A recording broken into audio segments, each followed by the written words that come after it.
What do you expect the environment to be at Soldier Field for that week one game? Electric, man. It's going to be great. It always is. We have an awesome fan base. It's going to be exciting, not just that weekend, but every weekend at Soldier.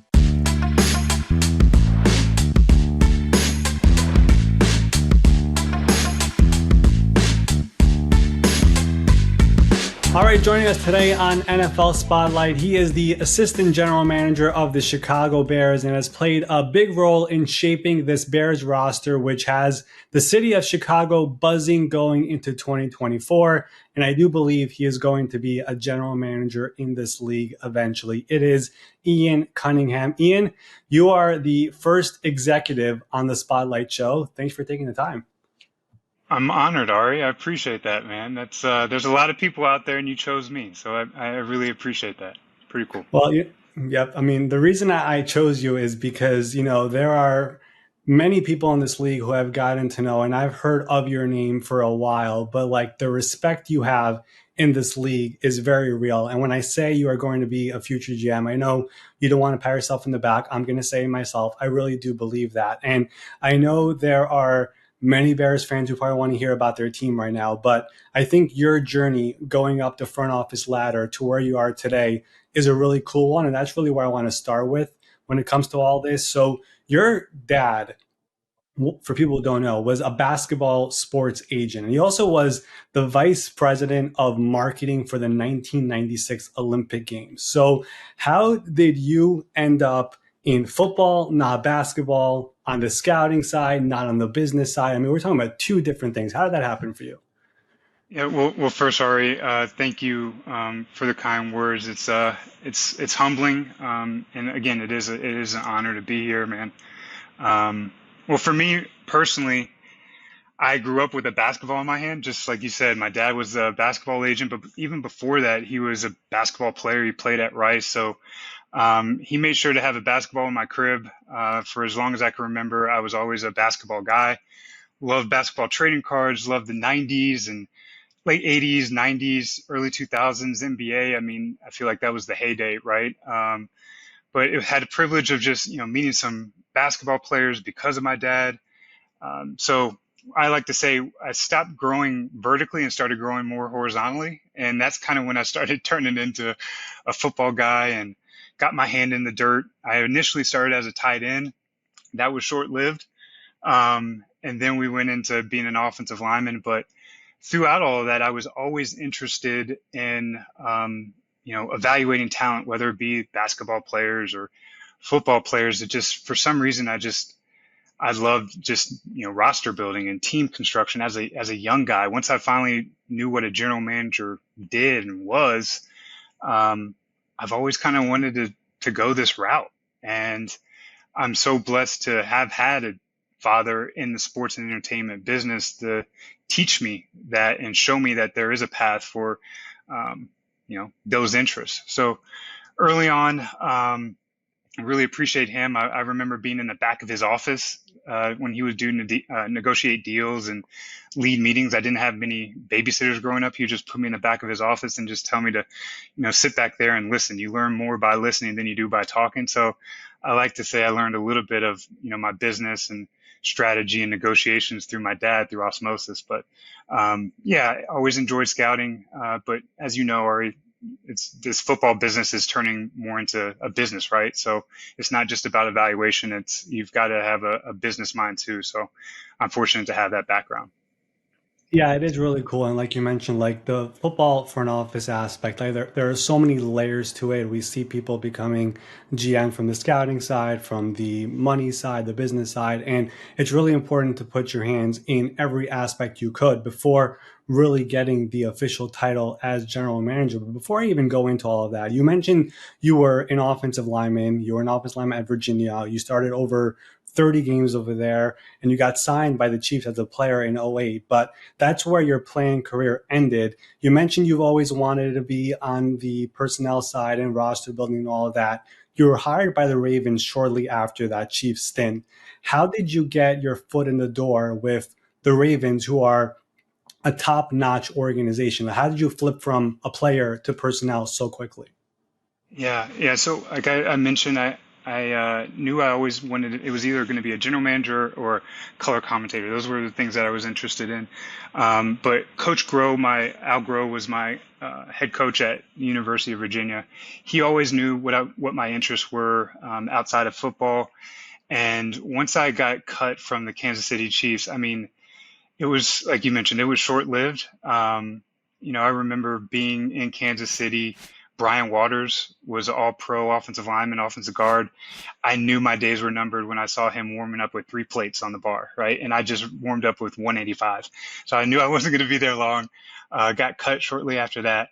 Um, but as soon as I got cut, I knew I didn't want to, chase the carrot and do the workout circuit. So I called Coach Grow, asked him, "Hey, Coach, I'm done. Would you mind helping me, find a job in the league?" And he said, "Ian, are you sure you're done?" I said, "Yes, sir." So he said, "Give me 24 hours." And I kid you not, Ari, and within 22 hours, he calls me back. He had 3 general managers that were willing to talk to me. The first being Ozzie Newsome, right? And like, how cool is this, right? They were ironic. They were hiring a position. It was a player personnel assistant. Ended up going and interviewing with Ozzie Newsome, Eric DaCosta, Joe Ortiz, George Kokinis, Joe Douglas, all guys that ended up being general managers. And that was my first ever interview. Needless to say, I ended up getting the job, and I owe my career to Al Groh and Ozzie Newsome, those guys I just mentioned, and the Baltimore Ravens organization for giving me a shot, because from what I understood, they never would hire guys right out of college. They wanted guys that had working experience or GA experience or something like that. And for them to take a chance on me, still to this day, I try to make them proud because of that. Yeah, I mean, that's incredible. Like I mentioned before, Baltimore is a top-notch organization. The consistency and the front office and the coaching staff has been going on for many, many years, and they go out and hire you. And you mentioned Ozzie Newsome, who in my mind is, he's a Hall of Fame player. I think he should be a Hall of Fame executive as well, being both sides. So I got to ask you, like, what did you learn from somebody like Ozzie? I'm sure there are many things, but what is like one of the main takeaways you had during your time with Ozzie? Yeah, totally agree with you, Ari. He should be a Hall of Famer as a player and as an executive. But I mean, I knew learned so much from him. It's hard to just name one or two, but just his leadership. He led with humility. He leads with humility and grace. Spending time taking me under his wing. I remember as a young scout, the wire or the daily transactions usually come out around 4 p.m., right? And I knew his schedule like clockwork. He'd always get a workout at 5 p.m. So he'd be done with his workout around, call it 6:30. So I'd make sure I was in his office around that time when he would come back up before he headed out.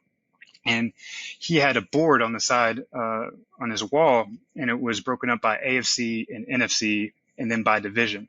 So top down, there were these magnets back in the day. We still have them to this day, but magnets that you would slide pieces of paper, and those were the roster cards of different players. And it would be quarterbacks at the top all the way down to the long snapper at the bottom. So every day, my job back then was to update his board and update the wire from the wire. And I'd use that time just to pick his brain, right? And who'd you watch today? What'd you like about him? What did you see here? What did you see there? Just asking him, telling stories. Had the privilege of just being able to be a fly on the wall in some meetings that he had, or pop up, calls with agents, or, Harbs would come in. So just being able to learn and just see how he operated. But it was awesome. So I learned humility, learned how to lead with grace, evaluation from Oz, and just all the people there. Really, really appreciate that time there.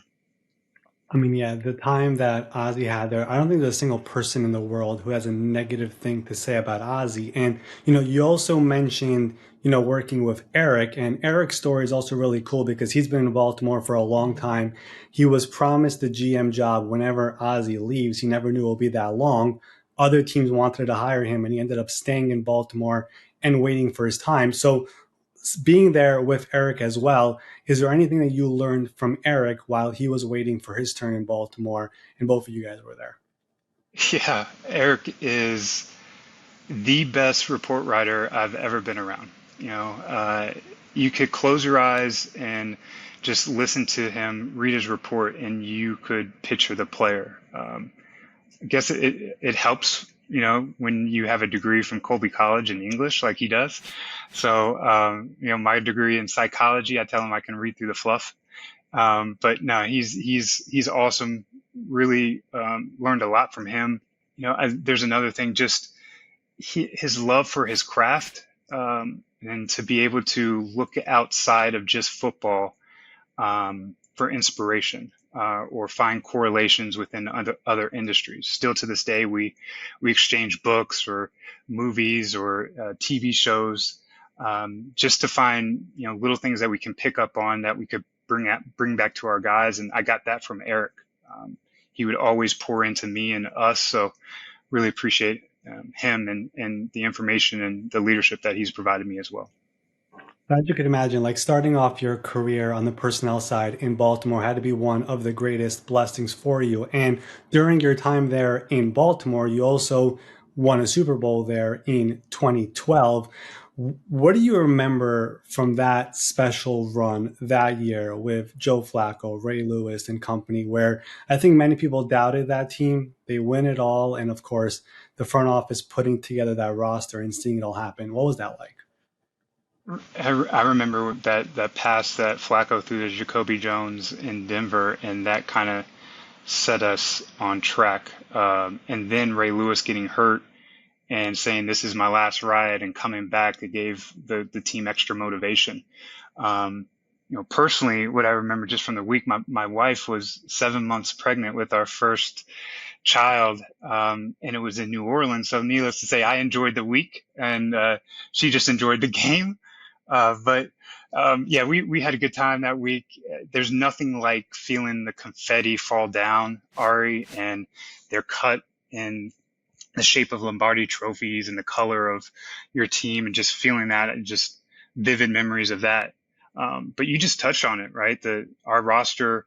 But if you look at, there's an argument to be made that this is the greatest accumulation of talent of football players to ever play in a Super Bowl from both of those rosters. People forget there was that San Francisco 49ers roster was loaded. Alex Smith and Kaepernick. You had Brandon Jacobs, Frank Gore. People forget the Randy Moss was on that team.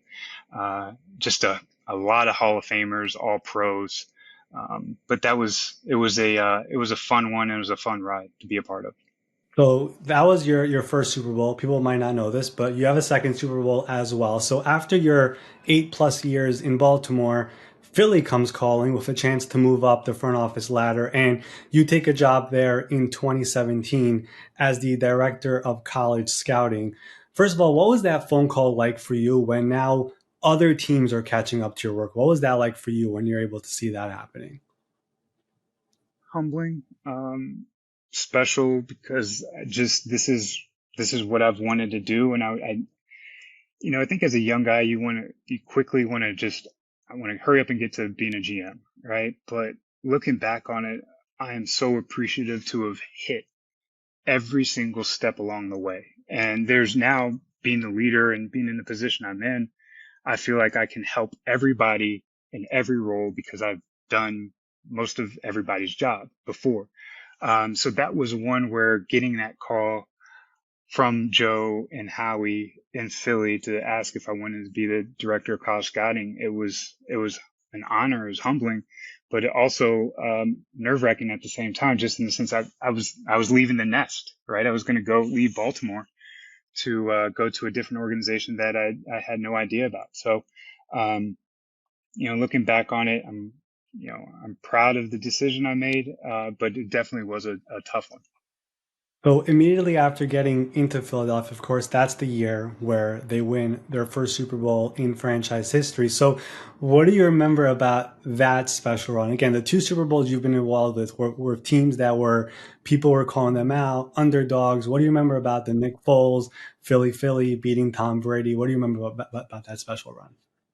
Yeah, well, first, it was so cool for me personally because when I got to Philly, my good friend and college teammate, Chris Long, was able to go to Philly. that year. So it was cool for me to be a teammate again, right, with my buddy, and be able to be on that journey with him, obviously in a different capacity.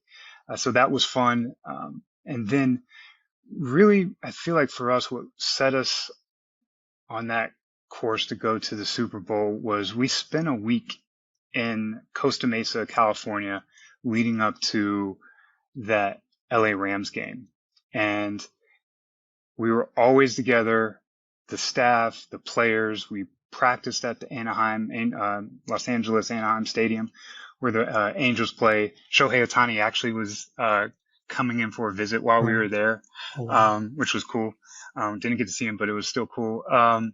We just came together as a team, and then Carson gets hurt in that game, right, at the Coliseum, and Nick comes in, and we're able to secure the win. But I've never been a part of a game like that. I've never been around a game like that where, I mean, Carson was arguably going to be the MVP that year, right? And then Nick comes in, and just to have a tough win like that in the locker room, and how down everybody was, but Malcolm Jenkins set us on the course, and with his speech, and then the rest is history. We go on the run, like you mentioned, the underdogs, and it was such a fun ride to Minneapolis. Yep, and Philly, of course, we just had Nick Foles retire, and he has a statue out there in Philadelphia for what that season was, their only Super Bowl, their first Super Bowl. They'll never forget that. Let me ask you about a couple of people in that Philly front office and what you learned from them. I guess I'll start with Howie Roseman, who I think for most casual fans is the most recognizable GM name in the league. What'd you learn from him? Oh man, he's a unicorn, man. I love him.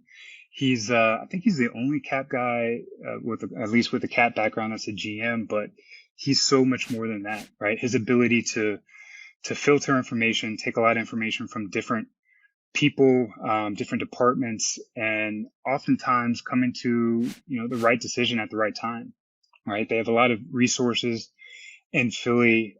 Just because of my time there, got to learn more with the analytics, cap, IT, sports science. So which has helped me, especially coming here to Chicago, know what was, necessary, and what was a luxury. So still to this day, I've learned so much from him. I just appreciate him allowing me to grow as a leader, because like you mentioned before, that was my first director job. So I had to learn to find my voice, and he allowed me that time to find my voice. And yeah, it was a special time in Philly. There are many GMs who have come out of that front office, and one of them is a guy you mentioned before, and I kind of kept him for last. It is Joe Douglas, because he was with you in Baltimore, he was with you in Philadelphia. You guys are both Virginia guys. What did you learn from Joe Douglas, who, of course, is now the Jets GM? Oh man, Joe's helped me out so much as a young scout. Just leaning on him in terms of evaluation. He's one of the best evaluators I've been around. Obviously, look at that roster that he's built in New York, and the players in which he's drafted and acquired. Um, he's great just in terms of a people person, easy to talk to. I used to go on visits with him as a young scout, just to be able to see how he navigated offices, how he was able to get character and background, how he was able to build relationships. Just learned a lot about the nuts and bolts of scouting and evaluation from Joe. And he's a phenomenal dude, phenomenal person. But I think what a lot of listeners are realizing right now is that you've worked your way up this front office ladder. You've met a lot of guys who were not GMs yet, who eventually became GMs. And then eventually now, after 5+ years in Philly, Ryan Poles comes along and offers you the assistant GM role in Chicago. First of all, when did you cross paths with Ryan? I couldn't really find where that was, leading him to hiring you as his right hand guy.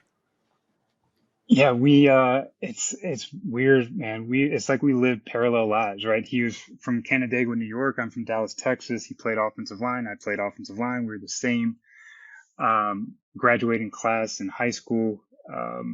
Goes to BC. I go to UVA. Um, Funny, man. I go to Kansas City. He goes to Chicago, right? As undrafted free agents. And then we had mutual friends that it kept popping up like, hey man, do you know Ryan Poles? And finding out from Ryan he'd had the same thing. Hey, do you know Ian Cunningham? And say, no, heard of him, all that. So as time went on, we just naturally were able to get in touch with one another and built an organic relationship over the years, and it just kind of built, right? We would meet for lunch at the combine every single year. We touched base throughout the year. Then we started going on visits together to different colleges. And then as again, our lives kind of were parallel lives and our careers. I became a director. I think he became a director. Then I think he became as director of player personnel. Then I became director of player personnel. And as we got closer to ultimately where we are now, it's like, hey, whoever gets the GM job first, like, we'll come over as the number two. And sure enough, he gets it. And he called me day 2 or 3 of when he got the job and asked me to come on. I'm like, hey, I told you, let's do this. And been here ever since. But I think a lot of people are realizing what's going on in Chicago, the way this roster has been built from the ground up, and the both of you having a big part in that. I guess let me just ask first, what is the biggest thing you've learned from Ryan now that you guys are attached to each other these last couple of years?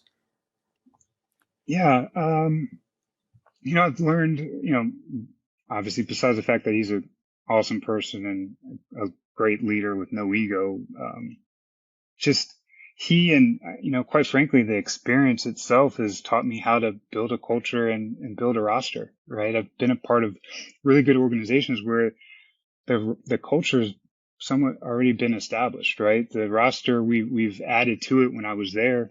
We've added good players, but this is the first time where I've been a part of truly building something from the ground up, a culture and a roster. And he's allowed me to have access. Like I mentioned, I was hired like day 2 or 3 of his tenure here, and I've flown co-pilot ever since and have been on this journey. So extremely grateful. It's been fulfilling just to be a part of this. And yeah, it's been fun to help get this thing going. So you mentioned before some of the similarities that you and Ryan had, even though you were not close to each other in the beginning. Both of you were former offensive linemen, him at Boston College, you at Virginia. As former offensive linemen, I know I've heard Ryan mention this in the past, and now working on the scouting side, do you feel like that experience gives you an advantage over some other people because you've been in a locker room, you know the way players think, and also you kind of know what an offensive lineman is supposed to look like? Yeah, you hit the nail on the head. I do believe it helps. Just to know the psychology of a player, knowing what's important, to them. And I think it helps definitely to set a culture. You just have the better sense of the intangibles of the things that you're looking for in players. I ended up hurting my back my freshman, sophomore year in college. And I learned a lot about just the physiological part about like the movement and functional movement. And so I think in evaluating, I'm looking at those things I think it helps just to know about core strength and functional movement, all those sorts of things when evaluating players. And then the offensive line plays, it's a selfless position, man. There's no fanfare. You only get called when you do something wrong. And it's you and 4 other guys working together to help the greater good, right? And that's really what we try to do within our organization. And it's collaborative. We try to help one another for the greater good, ultimately for us to all to have success. Yeah, I mean, we always say it always starts in the trenches. I think about your time in Baltimore, great offensive lines. Philadelphia is known for their offensive lines. And now what you guys are building in Chicago with that line, spending draft picks as well to make sure you get the right 5 guys there. Everyone's watching right now at training camp. You guys have the Hard Knocks cameras around you. We've seen you a couple of times there. What's it been like to have the Hard Knocks cameras around the building while you guys are having your conversations? Ari, I talked to buddies that were on Hard Knocks or were part of Hard Knocks, and a lot of them said, "Hey, be careful, the camera's always around and they're in your face." But honestly, it hasn't been as invasive as I heard. Right? You forget sometimes I'll be in Ryan's office and the camera's on, and I'm walking around, and the camera starts to track you. When you're watching, which is kind of weird. It's like Big Brother's always watching, right? But it's been fun. The guys seem to be enjoying it. It's really cool just to be able to get some of our guys' story out there for everybody to see. We have a lot of awesome dudes, so I'm just glad that they get those opportunities. I do want to ask you because we are going to see during Hard Knocks, we do sometimes see what a cut down day looks like. I'm curious, just from an assistant general manager seat or even like any seat in the front office, what is that day like for you guys? Because all we see usually is this guy got released, this guy released, whatever. But what is that like in a building for you guys with all the hecticness of going from 90 to 53? Yeah, it's bittersweet, right? It's bittersweet. It's because you're excited that you get your roster set and the season's upon us and you're just excited for the season. But the part that is really tough is you're going to have to let go of 37 guys. Now, granted, you were able to bring back 16 of them for practice squad, but you're cutting people, right? You're firing people essentially, and it's not fun. I've been released, and um, it's one of the tougher conversations. It is the toughest conversation that I've had to have, and that I have to have. Um, but yeah, it's a weird feeling in the building every single year. You hate and you love the day, but um, you are excited for the season, but you just hate to see people have to go, and some of them may never play again. Yeah, I mean, I think I tweet out this thing every single year where people forget that this is probably the toughest days for front office people, coaching staffs, obviously the players and their families, for agents as well. I think the inside of what all goes on and making those decisions and it's personal stuff, it's a very, very difficult day around the league. One other thing about just being an assistant GM, what are some of the things that you do over the course of a season that the average fan might not know or realize? Because we all see the coaches and they have press conferences all the time. GMs usually don't during the season, maybe once or twice. But what are the stuff that goes on upstairs in the building that fans maybe don't know about? Yeah, obviously every day isn't the same, right? Every day is different. But I think most fans think that we acquire players, we evaluate talent, we draft players, we sign players in free agency, we deal with agents, we negotiate contracts. But while that is super important and what I believe is the most important because the players drive the success of our organization, and you have to have good players to play. There's so much more that we do have to do, right? And I'm blessed just to have had the relationship with Ryan where he's given me access and allowed me to lead different departments across our football operations. And then having Kevin Warren here for the last 15 to 18 months, who's poured into me and us to, be a part of some of our stadium discussions. I was just in one with our equipment staff, our biweekly finance meetings where we're going over our budget, and forecasting for subsequent years, what those things are going to look like, our cash and cap budget. Um, Part of our DEI committee, Kevin created an innovation committee that I've been able to be a part of on the business side. And then for us on the operations, it's, entrusting me with equipment, overseeing equipment, our player engagement, which gives you touch points to PR, public relations, community relations, security, sponsorship, obviously the players, our performance team, which is our high performance, our sports science, our nutritionist, our athletic trainer, player wellness, to go along with obviously our personnel, which is college and pro scouting. So um, I'm fortunate to be in the position I'm in and have the relationship I have and being trusted with that. But there's a lot of hats that you do have to wear. But ultimately, like I said, you love the players and you love what drives the organization, and that's the players on the field. One Bears thing I got to ask you, where were you on January 8th, 2023, during that week 18 game when the Texans beat the Colts and gave you guys the number one overall pick? The only reason I ask is because the ramifications that thing had in the entire league moving forward is crazy. So I just want to get the backstory of all this. Yeah, I was in my feelings. That's where I was. Uh, Personally, I've never been a part. of a team, a season like that. So I'll be honest, I was in my feelings a little bit. I remember we just, uh, we just lost coming down the elevator, walking to the locker room, trying to make sense of everything. And at the time, thinking we were going to have the number 2 overall pick and get to the locker room, and it's down. Then an equipment guy comes up to me and says, "Hey, we just got the number 1 overall pick." No way. What are you talking about? It's like, "No, we got the number 1 overall pick." And then my phone started blowing up, and I started getting congratulatory texts.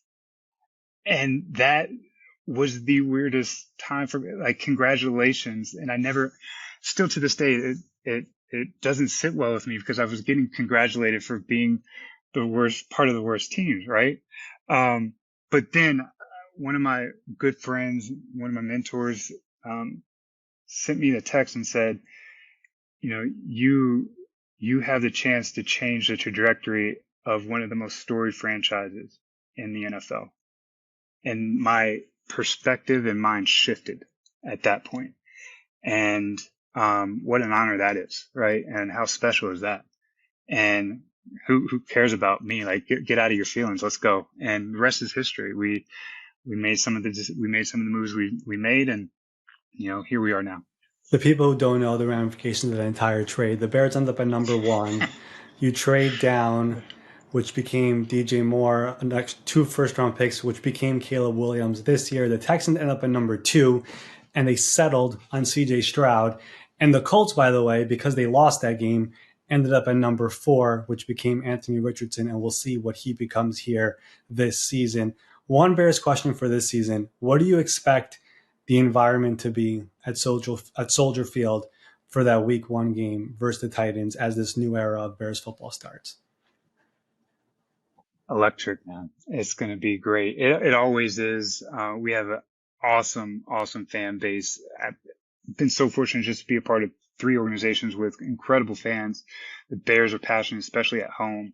Can only imagine what that's going to be, especially after this season, with the induction of, McMichael and Hester and Julius Peppers. So I can only imagine. And I believe that's going to be alumni weekend as well. So it's going to be fun. It's going to be exciting, not just that weekend, but every weekend at Soldier.